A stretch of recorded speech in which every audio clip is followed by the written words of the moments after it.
14 వచనాలు చదువుకున్నాను. ఆదికాండము 13వ వచనము 14వ వచనంలో చూడండి, అది భయంకరమైన సొదొమ గొమొర్రా పట్టణం కాబట్టి అక్కడ దేవుని భయం లేదు.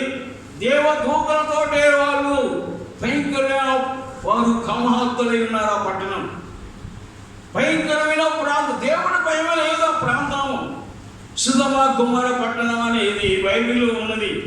అది దేవుని భయం కలిగిన పట్టణం కాదది. ఆ పట్టణం అంతా దేవుని భయం లేక భయంకరమైన పరిస్థితిలో వారు ఉన్నారు, దేవుని భయం లేక. అందుకని ఆ పట్టణం అంతా కాలిపోయింది, బూడిదైపోయింది. అగ్ని గంధకములు ఆ పట్టణం మీద దేవుడు మ్యాథ్స్ మొత్తం తుడిచివేశారు. ఆ పట్టణంలో దేవుని భయం లేదు. దేవుని భయం లేకపోతే ఆ పట్టణం నాశనం అయిపోదు. ఈరోజు దేశాలు దేవుని భయం లేదు. చదవండి, ఆదికాండం 13వ అధ్యాయం 13-14 వచనం. మేము ఈ చోటు నాశనం చేయవలసింది, వారిని గూర్చిన మొర యెహోవా సన్నిధిలో గొప్పదాయను గనుక దానిని నాశనం చేయుటకు యెహోవా మమ్మును పంపెనని చెప్పగా లోతు బయటికి వెళ్ళి తన కుమార్తెలను పెళ్లాడనై ఉన్న తన అల్లులతో మాట్లాడి రండి, ఈ చోటు విడిచిపెట్టి రండి, యెహోవా ఈ పట్టణమును నాశనం చేయబోతున్నాడని చెప్పాను. స్తోత్రం చెప్పండి గట్టిగా. ఎందుకంటే దేవదూతలను పట్టుకోవడానికి వచ్చిన అది పట్టణం.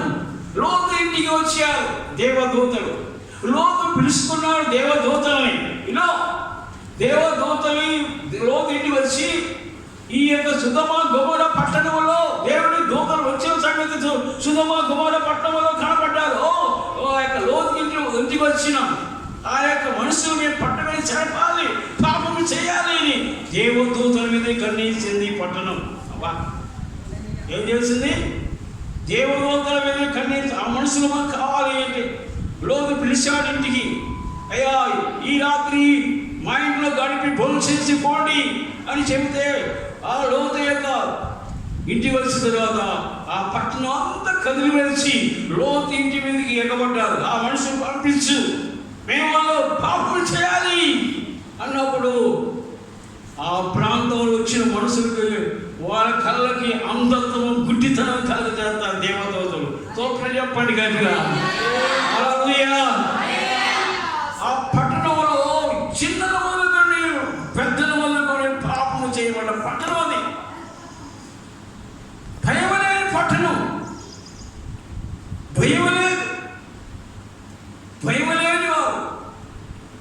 ఆ పట్టణంలో దేవుని మాట అంటే దేవుడు అంటే తెలియని పట్టణం. సర్వనాశనానికి ఆ పట్టణం గురైపోయింది. పట్టణం ఏం భయం లేదు, దేవుని భయము లేదు. జీవనంలో దేవుని భయము మనము కలిగి ఉండాలి. దేవుని భయం కలిగితే ఏ పాపము చేయటానికి మనము నోటికి రాదు. నోరు నుంచి ఒక బూతు మాటే మాట్లాడు, తగాదులాడు, కొట్లాడు. ఈ పట్టణం సర్వనాశనం చేశాడు. ఈ సోదరునే పాడు చేయడానికి వచ్చినావు. లోతు నీవు నీ పిల్లలను తీసుకొని, భార్య తీసుకొని, నీ పిల్లలకు కలిగిన అల్లులను తీసుకొని ఈ పట్టణాన్ని వదిలి వెళ్ళిపో. క్షణంలోనే కాల్చి వెళ్తాం. నువ్వు ముందు బయటికి ముందుకు వెళ్ళిపోండి. బలవంతంగా ఆ పట్టణంలో దేవుడు తీసి బయటికి వదిలిపెడతారు. స్తోత్రం. ఆ పట్టణం అంతా కూడా పాపముతో నిండిన పట్టణం, వ్యభిచారంతో నిండిన పట్టణం, కామముతో నిండిన పట్టణం. దేవుడు ఆ పట్టణంలో దేవుని కోపము రగులుకున్నది. అది సామాన్యమైన కోపం కాదు, అది వ్యభిచారమైన సంబంధించినది. దేవుడు అంటే భయమలేని పట్టణము, కామ క్రోమ ముదముక్తలు కలిగే పట్టణం అది. అర్థమైందన్న మాటలు. ఈరోజు నీకు భయం ఉన్నదా? భయం కలిగి ఉన్నావా? ఈరోజు కాగువాడు చేస్తున్నాడు. కుటుంబాలు చెదరగొడుతున్నారు. కుటుంబం నాశనం అయిపోతుంది. ఈ రోజుల్లో దేవుని వాక్యాన్ని తెలిసి కూడా దేవుడు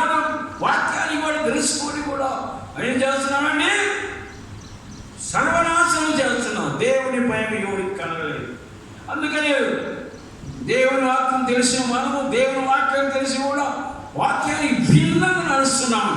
స్తోత్రం.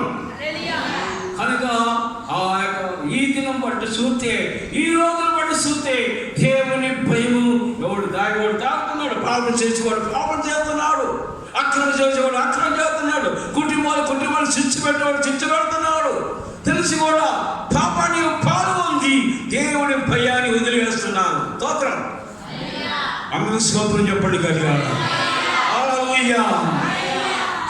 ఎవరైతే దేవుడి భయం కలగలేదో వారు దెబ్బతింటారు. ఎవరైతే దేవుడి భయం కలిగకుండా చెడు పనులు చేస్తుంటారో దెబ్బతింటారు. దేవుడు వారి మీద కృప చూపించడు. ఎందుకంటే దేవుడి భయం లేకపోతే అన్ని చేస్తూనే ఉంటాం, అన్ని పాతకాలు చేస్తూనే ఉంటాం, చెడు మార్గంలోనే నడుస్తుంటావు ఇక. కాబట్టి దేవుని భయం కలిగితే నువ్వు ధన్యుడువు. స్తోత్రం చెప్పండి గట్టిగా. హల్లెలూయా. 23, 24, 25 వచనాలు చదువుకుందాం. దాంట్లోని లోతు సోయరుకు వచ్చినప్పుడు ఆ దేశమున సూర్యుడు ఉదయించెను. అప్పుడు యెహోవా సొదొమ మీదను గొమొర్రా మీదను యెహోవా యొద్ద నుండి గంధకమును అగ్నిని ఆకాశం నుండి కురిపించి ఆ పట్టణములను ఆ మైదానమంతటిని ఆ పట్టణములలో నివసించిన వారినందరినీ నేల మొలకలను నాశనము చేసెను. స్తోత్రం చెప్పండి గట్టిగా. ఆ పట్టణంలో ఏమైపోయింది? ఆ పట్టణం అగ్ని గంధకములు కురిపించాడు. నేల మొలకలు లేకుండా పట్టణాన్ని అంతా కాల్చివేశాడు అగ్ని గంధకముల చేత. ఒక్కరు మిగిలిన పట్టణం అంతా కాలిపోయింది. కింద కూడా భూమి మీదంట ఒక గడ్డి గింజ కూడా కొట్టడానికి వీళ్ళే కూడా చేసిందంట. విషయం అగ్నితో విశ్వ దిగింది. సొదొమ గొమొర్రా పట్టణం అంతా కూడా ఆకాశం నుంచి అగ్ని. అదే దినాల్లో మనం ఉన్నాం ఇప్పుడు, అదే రోజుల్లో మనం ఇప్పుడు ఉన్నాం. దేవుని ఉగ్రత భూమి దిగింది. ఇలా దేవుని ఉగ్రత, దేవుని కోపం భూమి దిగింది. కాబట్టి ఇప్పుడు లోకానికి తెగులు వచ్చింది. లోకానికి తెగులు. ఆ రోజుల్లో ఎలా ఉన్నది, ఈ రోజులు కూడా అదే చేస్తున్నారు ప్రతి ఒక్కరు. విగ్రహాలు అన్ని విషయంలో పాపం చేస్తున్నాడు. దేవుని కోపము ప్రజల మీదకి, లోకం మీదకి, ప్రపంచం దిగింది. లోకమంతా సర్వనాశనం అయిపోతుంది. స్తోత్రం. అందరూ స్తోత్రం చెప్పండి గట్టిగా. హల్లెలూయా. దేవుని భయం కలిగి ఉండాలి. దేవుని భయం కలిగితే నువ్వు ధన్యుడు. ఆ పట్టణం అంతా ఏమైపోతుంది? ఇప్పుడే మనం చదివినాం. నేల మొలకలు లేకుండా అగ్ని గంధకముల చేత కాల్చబడిన పట్టణము. ఆ పట్టణంలో ఎవరు ఉండరు. ఒక్క పిల్ల లేరు, ఒక మగ పిల్లగా లేరు, ఒక ఆడపిల్ల లేరు. దేవుడి దూతలతో ఆజ్ఞాపించిన వాటిని వారు వినలేదు కాబట్టి ఆ పట్టణం సర్వనాశనం అయిపోయింది. దేవుని భయం లేదు. ఈ దినాలు బట్టి, ఈ రోజులు బట్టి దేవుని భయం లేని మనుషులు అక్రమైన కార్యాలు చేస్తున్నారు. బిడ్డలారా, దేవుని వాక్యాన్ని జ్ఞాపించుకొని దేవుని ద్వారా దేవుని భయం కలిగి బతుకుతామని దేవుని వాక్యం ద్వారా నీకు తెలియజేస్తున్నాం. దేవుని స్తోత్రం. అందరూ స్తోత్రం చెప్పండి గట్టిగా. హల్లెలూయా. దేవుని భయం ఉంటే ఆరోగ్యం కూడా వస్తుంది. దేవుని భయం ఉంటే ఆశీర్వాదాలు కూడా వస్తాయి. దేవుని భయం ఉంటే శాప పాపాలు పోతాయి. దేవుని భయం ఉంటే శాపం పోతుంది, పాపాలు పోతాయి. దేవుని భయం ఉంటే మనకు అన్ని విధాలుగా మనం ఆశీర్వదించబడతాం. దేవుని భయభక్తులు కలిగేవాడు ఇలాగ ఆశీర్వదించబడనని బైబిల్ చెబుతుంది. మనం దేవుని భయం కలిగితే మన ఇంటికి అన్ని సమృద్ధిగా కలిగి ఉంటాయి. స్తోత్రం. సొదొమ గొమొర్రా పట్టణం అంతా భస్మైపోయింది. ఒక్కరు దేవుని ఎరిగిన వారు లేరు. ఇంకా మనం దేవుడిలో ప్రాంతం అయితే, ఇంకా ప్రతి ప్రాంతాలు అయితే, దేవుని ఎరగపోయిన ప్రాంతాలు అయితే ఇప్పుడు దేవుని యొక్క ఉగ్రత ఈ శివ అంత్యదినంలో ఉంది. అని చెప్పవచ్చు. కనుక దేవుని భయం కలిగితే నీవు ప్రార్థన చేయాలి. ఎట్లా పడతావు? నీవు ఎక్కడో పరలోకానికి ఎత్తపోతావు. నీవు దేవుని భయం కలిగి ప్రార్థన జీవితాన్ని కలిగి బైబిల్ క్రమం చదువుకొని దేవుని వాక్యాల ప్రకారం మందిరానికి ఆశలే దేవుని స్థలం వెతుకుతుంటే దేవుని ఇచ్చిన రాజ్యములకు ఆయన సిద్ధపడతాడు. దేవుని స్తోత్రం. దేవుని భయం కలిగి ఉండాలి, దేవుని ఆత్మ కలిగి ఉండాలి. దేవుని దినాలు అంత్యకాలం రోజుల్లో మనం ఉండామని గమనించి దేవుని వాక్యం ద్వారా మిమ్మల్ని హెచ్చరిస్తున్న మాటలు దేవుని ద్వారా ఉంటే ఆశీర్వదించబడతావు. ఆదికాండం 22వ అధ్యాయం 12వ వచనాన్ని చదువుకుందాం. ఆదికాండము 22:12 వచనం. అప్పుడు ఆయన ఆ చిన్నవాని మీద చెయ్యి వేయకుము, అతనిని నేమియో చేయకుము. నీకు ఒక్కడే ఉన్న నీ కుమారుని నాకియ్య వెనుదీయలేదు గనుక నీవు దేవునికి భయపడువాడవని ఇందువలన నాకు కనబడుతుంది. స్తోత్రం చెప్పండి గట్టిగా. అబ్రహాము దేవుని మాట విన్నాడు. అబ్రహామా నీ ఒక్క కుమారుని నాకు మోరియా పర్వతం మీద తీసుకుని నాకు బలి అర్పించము, నీ ఒక్కడే కుమారుని నాకు ఇచ్చివే. అబ్రహామును దేవుడు అడుగుతున్నాడు. దేవుని మాట విన్నాడు కాబట్టి అబ్రహాము మోరియా పర్వతాన్ని తీసుకొని ఇస్సాకుని బలి అర్పించడానికి దేవుని మాట విని దేవుని మాటకు లోబడి దేవుని మాట ఉద్దేశించి ఆ కుమారుని ఇస్సాకుని మోరియా పర్వతాన్ని తీసుకెళ్ళి బలి అర్పించడానికి కోరుకున్నాడు. కాలు చేతులు కట్టించాడు, బలిపీఠం పెట్టాడు. కత్తి తీసుకొని బలి అర్పించే బదులు ఆకాశం నుంచి దేవుని స్వరం వినబడుతుంది. అబ్రహామా ఆ చిన్నవాడి మీద చేయవేయకు, నువ్వు దేవుని భయపడుతూ నాకు కనబడుతుంది. దేవుని స్వరము అబ్రహాము కినబడుతుంది. సోదరు చెప్పండి. చూసిన ఎప్పుడైతే అబ్రహాము దేవుని మాట విన్నాడో, దేవుని మాట విన్నవాడు ఇస్సాకుని బలి అర్పించడంలో దేవుని మాట ఎప్పుడు విన్నాడో దేవుని దూతతో దేవుని స్వరంతో అబ్రహామును సంధిస్తాడు. నువ్వు దేవునికి భయపడవాడవు, నీవు దేవునికి భయపడవాడు. అబ్రహాము అన్నింటిలో ఆశీర్వదించబడ్డ వ్యక్తి అని మన బైబిల్ చెబుతుంది. అబ్రహాము అన్నింటిలో దీవించబడ్డవాడు. దేవుని భయమును కలిగి ఉంటే అన్ని విషయాలను ఆశీర్వదించబడతాడు. నీలో ఉన్న పేదరికాలు వెళ్ళిపోతాయి, దేవుని సన్నిధిలో ఎదుగుతారు. ఒక్క కొడుకులు ఎడదీయకుండా ఇచ్చిన అబ్రహాము తన జీవితం అంతా దేవునికి సమర్పించుకున్నాడు. అబ్రహాము ఆశీర్వదించబడ్డ వ్యక్తి. స్తోత్రం. అందులో స్తోత్రం చెప్పండి గట్టిగా. హల్లెలూయా. అబ్రహాము దేవునితో నడిచిన వాడు, మంచి నమ్మది గలవాడు, నమ్మకం కలిగిన వాడు, దేవునితో ఉన్నవాడు. కనుక భయభక్తులు కలిగి జీవిస్తున్న అబ్రహాము దేవుని భయం కలిగిన వ్యక్తి. స్తోత్రం. అందరూ స్తోత్రం చెప్పండి గట్టిగా. హల్లెలూయా. దేవుని వాక్యం ద్వారా నీకు తెలియజేస్తున్నాం. ప్రతి మాటని గమనిస్తే మనం ఈ రోజులు బట్టి, ఈ దినాలు బట్టి, ఈ క్షణాలు బట్టి మనము కూర్చున్న మనందరము దేవుని భయం కలిగి ఉండాలి. ఎవరు భయం కలిగి ఉండాలి చెప్పండి? ఎవరు భయం కలిగి ఉండాలి? దేవుని భయం కలిగి ఉండాలి.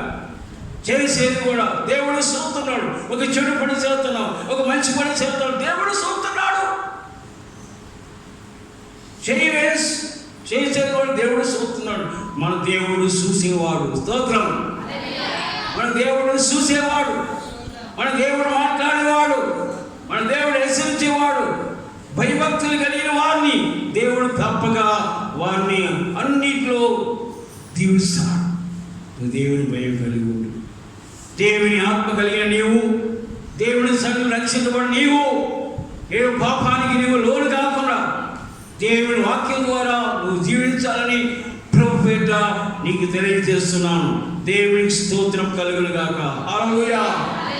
ఆదికాండము 39వ అధ్యాయం 9వ వచనములో మనం చూస్తే అక్కడ యోసేపు దేవుని భయం కలిగిన వ్యక్తి. ఆదికాండము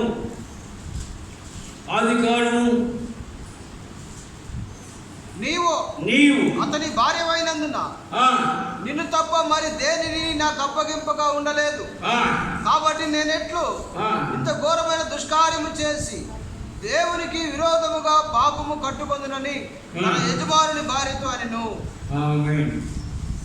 వారు భార్యతో యోసేపుని పిలుస్తుంది, నాతో ఉండు, నాతో కలిసిపోయి నాతో యోసేపుని జీవించు పిలుస్తుంది. పోతీఫరు భార్య యవనస్తుడు యోసేపు పిలుస్తుంది. చూడండి, ఒక పెద్ద మనిషి, ఆ మనిషి దేవుని యందు భయభక్తులు కలిగాల్సిన వ్యక్తి పాపము నాతో చేయమని అడుగుతుంది. ఏమంటున్నాడు తెలుసా? ఇంత చెడు కార్యం చేయడానికి దేవుడు చూస్తున్నాడు. స్తోత్రం. ఆయన చెడు కార్యం చేయకుండా ఉండడం బట్టి యోసేపు చెడును అసహించుకున్నాడు, చెడును ద్వేషించాడు. దేవుడి యొక్క ఇంత పాతకానికి, ఇంత భయంకరమైన పాపానికి నేను ఎలా పాల్గొంటాను అని ఆ పాపము నుంచి పరిగెత్తాడు. దేవుని భయం కలిగితే అన్ని విషయంలో అతడు శోధించబడి చెరసాలు వేయబడ్డాడు. చెరసాల్లో చేయని నేరానికి, చేయని దాని కొరకు అతను చెరసాల పడి అది చెరటాలు కొన్ని సంవత్సరాలు అనుభవించిన తర్వాత దేవుని భయం కలిగిన వ్యక్తి కొన్ని దినాలకు బయటికి వస్తాడు. ఫరోకు తండ్రిగా ఉంటాడు, ఐగుప్తు మీద గవర్నర్గా ఉంటాడు. అన్ని విషయంలో యోసేపు దేవుని భయం కలిగి కాబట్టి యోసేపు దేవుడు దీవించాడు. స్తోత్రం. అబ్రహాము దీవించాడు, యోసేపును దీవించాడు. దేవుడి యొక్క సన్నిధానంలో ఎవరైతే భయం కలిగి ఉంటారో వారు తప్పగా దేవుని యందు ఆశీర్వదించబడతారు. వారు తప్పకుండా దేవుని యందు దీవించబడతారు. తప్పు కాదు. దేవుని యందు భయభక్తులు కలిగిన జీవితము నీవు కలిగి ఉండాలి. ఈ భయంకరమైన రోజుల్లో చిన్నలైతే, పెద్దలైతే, యవనస్తులైతేమి, ఇక్కడ కూర్చున్న ప్రతి బిడ్డ కూడా నీవు కలగాల్సిన ఏదైనా భావం అంటే దేవుని భయం కలిగి ఉండాలి. ఈ దినాల్లో స్తోత్రం. యేసయ్య భయం కలిగి ఉండాలి. పరిశుద్ధాత్మ అభిషేకం కలిగి ఉండి నీవు ఎత్తబడే భయంకరమైన దినాల్లో, దినాల్లో నీవు ఉన్నావు కాబట్టి నువ్వు యేసయ్య భయం కలిగి ఉండాలి. స్తోత్రం. హల్లెలూయా. ఎవరు భయం కలిగి ఉండాలి? ప్రభు అయిన యేసు నామములో భయం కలిగితే ఏం పాపము చేయలేవు. నీ జోలికి ఎవరు రారు. నీ చుట్టూ దేవుని దూతలు తోడుగా ఉంటారు, కాపాడుతుంటారు. నిన్ను ఆయన సన్నిధిలో లేవనెత్తుంటారు. ఆయన భయం నువ్వు కలిగి ఉంటే అన్ని విషయంలో నీవు దీవించబడతావు. దేవుడి స్తోత్రం. అందరూ స్తోత్రం చెప్పండి గట్టిగా. హల్లెలూయా, హల్లెలూయా. కాబట్టి భయభక్తులు కలిగిన జీవితాన్ని మనం కలిగి ఉండాలి. భయం లేకపోతే మనము దేవుళ్ళు నడవలేవు. ఇన్ని దినములు వాక్యం తెలుసుకున్న నీవు, ఇన్ని దినములుగా నువ్వు తెలుసుకున్న నీవు దేవుని భయం కలిగితే నువ్వు ధన్యుడు. దేవుడు అంటే సామాన్యుడు కాదు. ఆయన దేవుడు అంటే ఎవరు? భూమి ఆకాశములకు సృష్టికర్త. మనుషులు చేసిన దేవుడు, నిన్ను నన్ను చేసిన దేవుడు ఆయన. సర్వం హక్కు కలిగిన వాడు ఆయన. సర్వం హక్కు కలిగిన వాడు, నీ మీద హక్కు కలిగిన వాడు. అది ఆయన ఏమైనా చేయాలి. ఆయన చేతిలో మనం ఉన్నాం. ఆయన చేతిలో మనం ఉన్నాం. మనము ఆయన భయం కలిగి మనం ఉండాలి.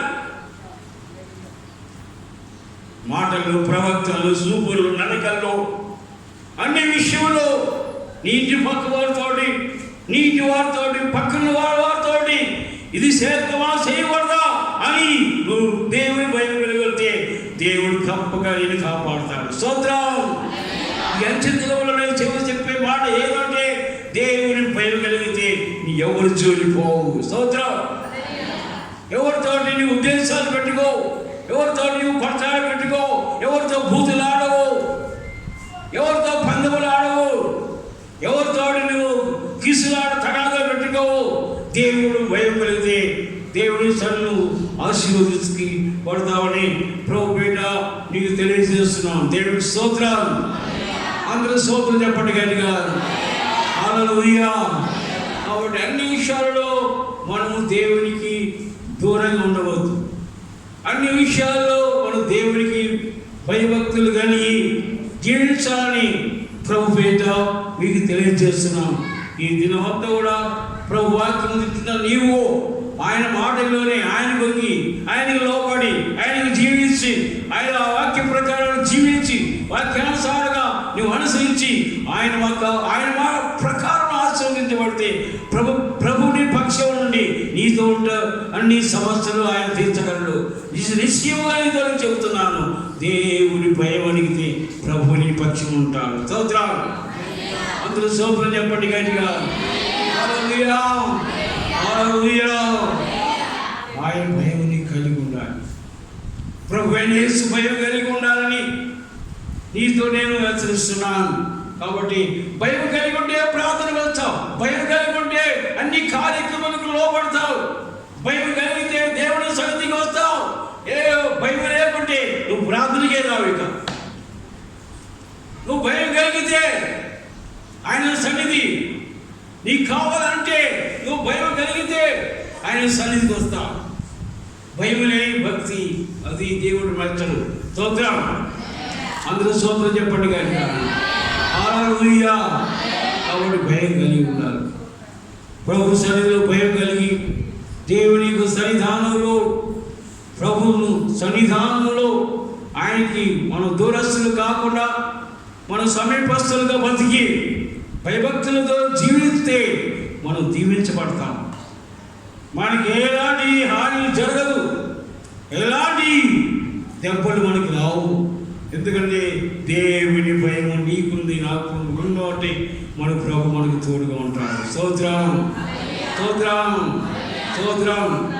కనుక ఆయన సన్నిధానంలో మనందరము దేవుని భయభక్తులు కలిగి జీవించాలని ప్రభు పేట మీకు తెలియజేస్తున్నాం. స్తోత్రం చెప్పండి గట్టిగా.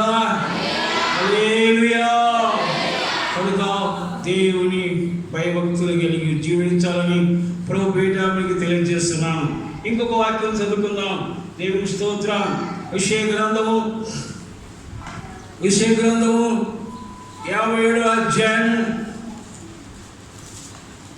యెషయా గ్రంథం 57వ అధ్యాయం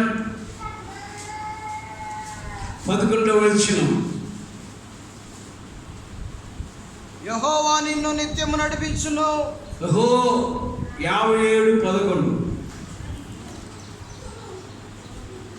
ఎవనికి జడిసి భయపడినందున ఆ సంగతి మనస్కరింపకపోతివి, నీవు కలలాడి నన్ను జ్ఞాపకము చేసుకోకపోతివి. నన్ను కలలాడి జ్ఞాపకం చేసుకోపోతివి. బహుకాలము నుండి నేను మౌనముగా నుండినందునే కదా. బహుకాలం నేను మౌనంగా ఉండనే కదా. నీవు నాకు భయపడటలేదు. నీవు నాకు భయపడతలేదు. స్తోత్రం చెప్పండి గట్టిగా. బహుకాలం నుండి నేను మౌనంగా ఉండబట్టే కదా నువ్వు నాకు భయపడతలేదు. స్తోత్రం. ఎవరితో నువ్వు కలలాడుతీవి? ఎందుకు నువ్వు భయపడతలేదు? భూకాలం నుండి నేను మౌనం ఉంటే ఎవరికి నువ్వు భయపడతలేదు?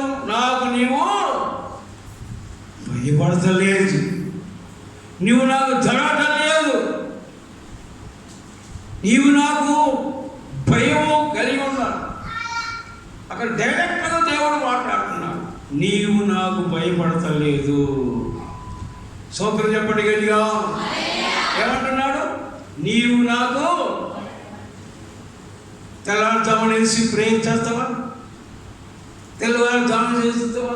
భయభక్తులు కలిగి ఉండవా? ఏమంటున్నాడు? నీవు నాకు భయపడతలేదు.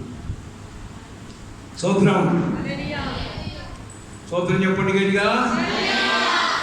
నీవు నాకు భయపడతలేదు. దేవుడు మాట్లాడుతున్నాడు ప్రతి విషయాన్ని. ఈ మధ్యాహ్న కాలంలో దేవుడి వాక్యం వింటున్న నీవు దేవుని వార్త, దేవుని వాక్యము మనతో సంబోధిస్తుంది. ఎవరికి భయపడతావు నువ్వు? ఎవరి పక్కన మనిషికి భయపడతావు? ఎవరైనా కొట్లాడిపోతే భయపడతావు? దేనికైనా భయపడతావు. నువ్వు నాకు భయపడతలేదు. ఎవరైనా ఎమిదికి వస్తే భయపడతావు, ఎవరైనా దేవుని భయపడతావు. కానీ నా విషయంలో నువ్వు భయపడతలేదు. నా విషయంలో నీవు లెక్క చేయట్లేదు. నీవు ప్రభు మాట్లాడుతున్నాడు. స్తోత్రం. నాకు భయపడరా మీరు? దేవుడి స్తోత్రం. కాబట్టి దేవుని వాక్యం ద్వారా హెచ్చరిస్తున్నా ప్రతి విషయాన్ని మనం గమనిద్దాం. ఈ దినాల్లో, ఈ రోజుల్లో, ఈ కాలంలో, ఎంచు దినాల్లో, ఈ రోజులు బట్టి భయభక్తులు కలిగిన జీవితం ఉండాలని ప్రభు పేరిట నీకు తెలియజేస్తున్నాను. స్తోత్రం. అందరూ స్తోత్రం చెప్పండి గట్టిగా. హల్లెలూయా, హల్లెలూయా. దేవుని వాక్యం ద్వారా మనతో మాట్లాడుతున్న ప్రతి విషయాన్ని మనం గమనిస్తాం. ప్రభు వాక్యం ద్వారా ముందుకు సాగిపోదాం. ప్రభులో మనం ఉంటే, దేవుని యందు భయభక్తులు కలిగి ఉంటే మన జీవితం కూడా ఎంతో దీవెనకరంగా ఉంటుందని, దేవుని యొక్క సన్నిధిలో భయభక్తులు కలిగిన జీవితం దేవుడు మనం తప్పగా మనం పైకి తీసుకొస్తాడు. మనకు తోడుకుంటాం. దేవుడి స్తోత్రాలు. ఆయన సన్నిధానంలో మనం దీవించబడతాం. ఆయన సన్నిధిలో ఉన్నాం. మహాభక్తులు, దేవుని కలిగిన వారు, దేవుని సన్నిధిలో ఉన్నవారు, దేవుని భయాన్ని కలిగిన వారు దేవునితో ఉన్నారు. వారు దీవించబడ్డారు. ఒకవేళ నువ్వు దేవుడికి భయపడబోతే రాబోయే ఉగ్రతను తప్పించుకోలేవు. నువ్వు దేవుని భయం కలగపోతే బైబిల్ చెబుతుంది. ఏమని చెబుతుందంటే, దేవుని భయం కలగపోతే మనము దేవునిలో ఒక భయంకర పరిస్థితిని ఎదుర్కొంటాం. ఆ భయం రాకుంటే, ముఖ్యంగా నువ్వు లక్ష్యతోటి నీవు బాప్తిసం తీసుకుని నీవు ఆయన తల్లి కొన్ని సంవత్సరాలు దేవునికి గడుచున్న నీవు ఆయన తల్లి వణుకుతుంది. భూమి ఆకాశములే వణుకుతున్నాయి ఆ మాట విని. సముద్రాలే గద్దిస్తే ఆగి వణుకుతున్నాయి. మనం ఆయన భయపడవద్దా? ఆయనలో మనం భయపడవద్దా? చిన్న విషయాన్ని కూడా మనం భయపడాలని దేవుడికి సన్నిధిలో మీకు తెలియజేస్తున్నాం. దేవుడి స్తోత్రం. ఎబ్రీ పత్రిక 12వ అధ్యాయం. ఎబ్రీ పత్రిక 12వ అధ్యాయం. ఇక్కడ మోసే భయపడుతున్నారు. ఎబ్రీ పత్రిక 12వ అధ్యాయం 21వ వచనం. మరియు ఆ దర్శనం ఎంతో భయంకరంగా ఉన్నందున మోషే, నేను మిక్కిలి భయపడి వణుకుచున్నానని స్తోత్రం చెప్పండి గట్టిగా. మరియు ఆ దర్శనంతో భయంకరముగా ఉన్నందున మోషే, నేను మిక్కిలి భయపడి వణుకుచున్నాను చెప్పుతున్నాను. స్తోత్రం చెప్పండి గట్టిగా. మోషే భక్తులు వణుకుతున్నారు. మోషే దేవునితో స్వరవిన్నవాడు, దేవునితో మాట్లాడిన వ్యక్తి, దేవునితో సవాసం చేసిన ఒక స్నేహితుడితో మాట్లాడిన ఒక వ్యక్తి. ఆయన అంటున్నాడు, నేను వణుకుతున్నాను. స్తోత్రం చెప్పండి గట్టిగా. వినాలి. మోషే దేవునితో ఉన్నవాడు. మోషే అంటున్నాడు కదా, నేను గదగదలాడి వణుకుతున్నాను. నేను గదగదాడి వణుకుతున్నా. ఆ మహాదర్శనాన్ని బట్టి, ఆయన ప్రభావం బట్టి, ఆయన దర్శనాన్ని బట్టి, ఆయన తేజస్సును బట్టి, ఆయన స్వరాన్ని బట్టి నేను వణుకుతున్నాను. మహాభక్తులు ఇశ్రాయేలు ప్రజలను నడిపించిన నాయకుడు, దేవుడితో రెక్కలేని తనువులు మాట్లాడిన మోసే వణికిపోతున్నట. మోసే దేవుని భయం కలిగిన వ్యక్తి వణికిపోతున్నాడు. అందుకే దేవుడు రాజ్యానికి వెళ్ళిపోయాడు. స్తోత్రం చెప్పండి గట్టిగా, అందుకు స్తోత్రం చెప్పండి. హల్లెలూయా. దేవుని భయం. ఒక వచ్చిన చదివి ముగిస్తున్నాను. మత్తయి సువార్త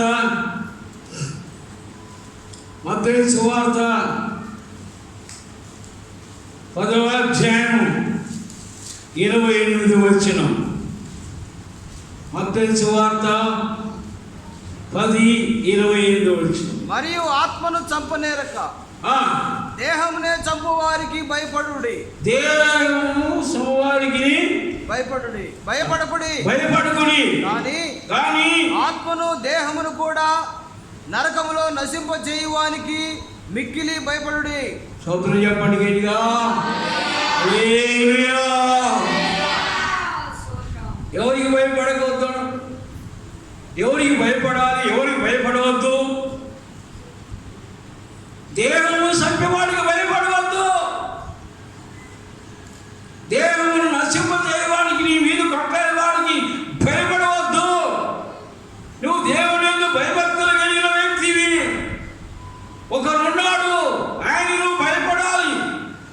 దేహమును ఆత్మను నరకమును వేసేవానికి నువ్వు భయపడు. చదువుకో. ఆమేన్. దేహమును ఆత్మను నరకములు కాలిపోతాడు. ఆ ప్రభుకే నువ్వు భయపడాలని వాక్యం చెప్తుంది. ఎవరికి భయపడాలి? ఆత్మను దేహమును నరకములో వేసేవాడికి నువ్వు భయపడాలి. వింటున్నావా? కానీ దేహాన్ని చెప్పేవాడికి నువ్వు భయపడవద్దు, బెదిరించేవాడికి నువ్వు భయపడవద్దు. కానీ నాకు భయపడితే ఆత్మ దేహము నిత్యరాజ్యములో ఉంటుంది. ఇది మాట. స్తోత్రం. అందులో స్తోత్రం చెప్పండి గట్టిగా. కానీ ఈ దేహము ఇది శాశ్వతమైనది కాదు. ఈ దేహము ఇక్కడ మట్టితో మన్నెళ్ళిపోతున్న దేహం ఇది. కానీ ప్రభు అంటున్నాడు, నీ దేహమును నీ ఆత్మను నరకములో పడతరే, ఆయనకి నువ్వు భయపడితే నువ్వు నరక బాధ తప్పించుకుంటావు.